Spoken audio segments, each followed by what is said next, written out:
형제자매 여러분, 우리는 매우 험난한 경륜의 시대에 살고 있습니다. 도처의 난제와 논쟁, 복잡한 일들이 소용돌이치고 있습니다. 이런 혼란한 시대는 이미 예견됐습니다. 구주께서는 우리 시대에 대적이 사람들의 마음에 화를 부추겨 그릇된 길로 빠지게 할 것이라고 친히 경고하셨습니다. 그러나 하나님 아버지께서는 이 혼란스러운 개인 및 사회 문제를 우리 혼자 힘으로 해결하도록 의도하지는 않으셨습니다. 하나님께서는 우리를 너무 사랑하셔서 우리를 도우시려고 독생자를 보내셨습니다. 그리고 그분의 아들이신 예수 그리스도께서는 우리를 위하여 목숨을 바치셨습니다. 그렇게 함으로써 이 시대의 무거운 짐과 장애물, 유혹을 견디기에 충분한 하나님의 권능을 얻을 수 있게 됐습니다. 오늘 저는 우리 주님이신 예수 그리스도의 권능을 어떻게 우리 삶에 끌어올 수 있는지에 대해 말씀드리고자 합니다. 먼저 우리는 그분에 대해 배워야 합니다. 우리가 무지하고서는 구원받음이 불가능하기 때문입니다. 구주의 성역과 사명에 대해 더 많이 알수록 그분의 교리와 그분께서 우리를 위해 하신 일에 대해 더 많이 이해할수록 그분께서 우리 삶에 필요한 권능을 주실 수 있다는 사실을 더욱 깨닫게 됩니다. 올해 초에 저는 교회 청년 성인들에게 매주 일정 시간을 내에 표준 경전에 기록되어 있는 예수님의 모든 말씀과 행적을 공부하도록 당부했습니다. 그리고 후기 성도판 영어 경전에서 토피컬 가이드에 나오는 예수 그리스도에 대한 성구를 중점적으로 공부하도록 권유했습니다. 그런 권유를 한 까닭은 제가 이미 그렇게 해보았기 때문입니다. 저는 토피컬 가이드에서 예수 그리스도에 대한 57개의 항목에 나오는 모든 성구를 읽고 밑줄을 쳤습니다. 그 흥미진진한 공부를 마치고 나자 제 아내는 그 일이 제게 어떤 영향을 미쳤냐고 물었습니다. 저는 난 이제 완전히 딴 사람이 되었어 라고 말했습니다.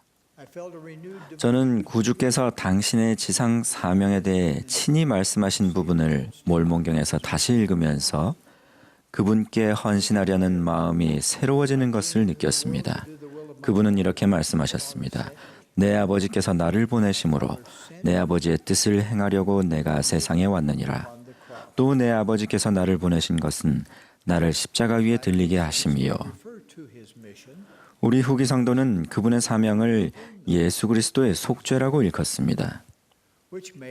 이 속죄로 인해 모든 사람은 부활하게 됐으며 죄를 회개하고 필수적인 의식을 받으며 성약을 지키는 사람들은 영생을 얻을 수 있게 됐습니다. 주님께서 하신 속죄 희생을 단지 속죄 또는 속죄에 가능하게 하는 힘, 속죄의 적용, 속죄로 강화됨 등의 이런 축약된 말로 이야기하는 것은 교리적으로 불완전합니다. 이런 표현들은 마치 속죄라는 사건 자체를 하나님 아버지와 아들이신 예수 그리스도와는 무관하게 독자적으로 살아있는 실체와 능력을 가진 어떤 존재인 것처럼 언급함으로써 신앙을 잘못된 방향으로 이끌 수 있는 위험이 있습니다. 하나님 아버지의 위대하고 영원한 계획에 따라 고통을 짊어지셨던 분은 바로 구주이십니다. 사망의 사슬을 끊으셨던 분도 구주이십니다. 우리의 죄악과 범법에 대한 대가를 치르셨고 우리가 회개할 때 그 죄를 깨끗이 지워주시는 분도 구주이십니다. 우리를 육체적 및 영적 사망에서 구원해내시는 분도 구주이십니다. 우리가 구조, 치유, 용서 또는 권능을 간구할 그 속죄라는 무형의 실체는 존재하지 않습니다. 예수 그리스도가 그 모든 것의 근원이십니다. 속죄나 부활 같은 성스러운 영원은 하나님 아버지의 계획에 따라 구주께서 하신 일을 나타내는 말이며, 따라서 우리는 현세에서 소망을 안고 살 수 있으며 내세에서는 영생을 누릴 수 있습니다. 구주께서 치르신 속죄의 희생은 인류 역사상 가장 중요한 행위이며, 우리가 이것을 분명하고도 명확하게 구주와 연결지을 때 가장 온전하게 이것을 이해할 수 있습니다. 선지자 조셉 스미스는 구주께서 지니신 사명의 중요성을 다음과 같이 강조했습니다. 우리 종교의 기본 원리는 예수 그리스도에 대한 사도들과 선지자들의 간증, 즉 그분은 돌아가셨고 매장되셨으며 3일 만에 부활하셔서 승천하셨다는 데 있습니다. 우리 종교에 관한 다른 모든 것은 단지 그것에 부속되어 있을 뿐입니다. 바로 선지자의 이 말씀이 동기가 되어 15명의 선지자와 선견자, 계시자가 주님의 탄생 2000주년을 맞이하여 자신들의 간증을 공표하고 서명하게 되었습니다. 그 역사적인 간증문의 제목은 살아계신 그리스도입니다. 여기에 담긴 진리를 암기하신 회원들도 많이 계십니다. 또한 이런 것이 있는지조차 잘 모르시는 분들도 계십니다. 예수 그리스도에 대해 더 배우고자 한다면 살아계신 그리스도를 공부하시기를 권유합니다. 우리가 시간을 투자하여 구주와 그분께서 치르신 속죄의 희생에 관해 공부하다 보면 그분의 권능을 얻기 위해 필요한 또 다른 중요한 행위를 하고자 하는 마음이 생겨납니다. 바로 구주에 대한 신앙을 갖고 그분을 따르기로 결심하는 것입니다. 예수 그리스도의 진정한 제자는 눈에 띄거나 목소리를 높이거나 세상 사람들과 구별되는 것을 두려워하지 않습니다. 그들은 굴하지 않고 헌신적이며 용감합니다. 저는 최근에 멕시코를 방문해서 정부 관료들과 여타 종교 지도자들을 만나면서 이러한 진정한 제자들에 대해 알게 됐습니다. 관료들과 종교 지도자들은 그 나라에서 결혼과 가정을 지키고 보호하려는 영웅적이고도 성공적인 우리 회원들의 노력에 모두 감사를 표했습니다. 그토록 강한 제자가 된다는 것이 결코 쉽거나 자동적으로 되는 것은 아닙니다. 우리의 초점이 구주와 그분의 복음에 고정되어 있어야 합니다. 우리의 모든 생각에서 그분만을 바라보는 것은 정신적으로 많은 노력을 요합니다. 하지만 그렇게 하면 우리의 의심과 두려움은 사라집니다.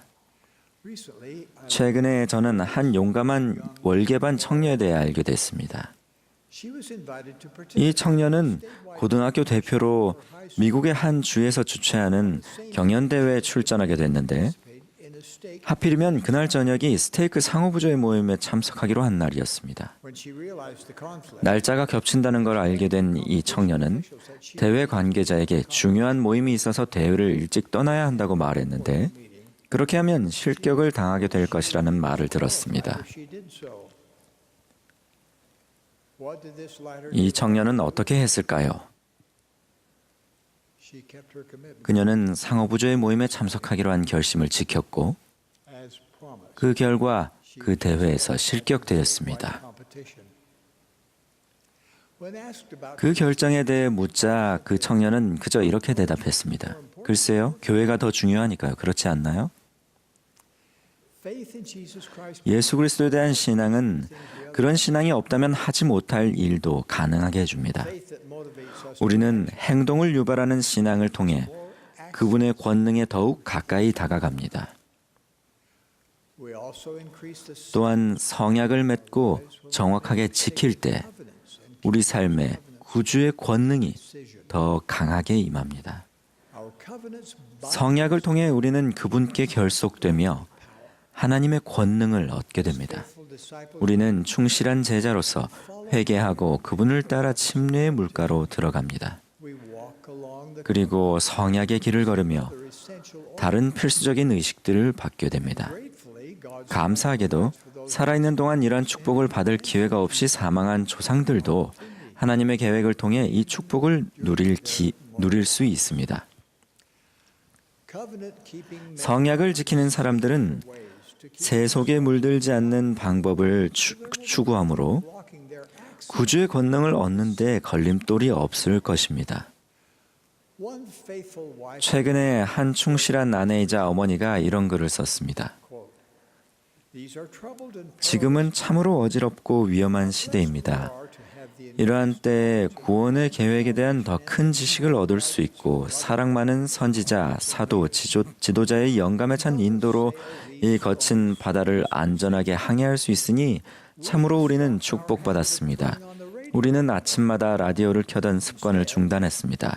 그 대신 이제는 매일 아침 휴대폰으로 연차대 말씀을 들으며 하루를 준비합니다.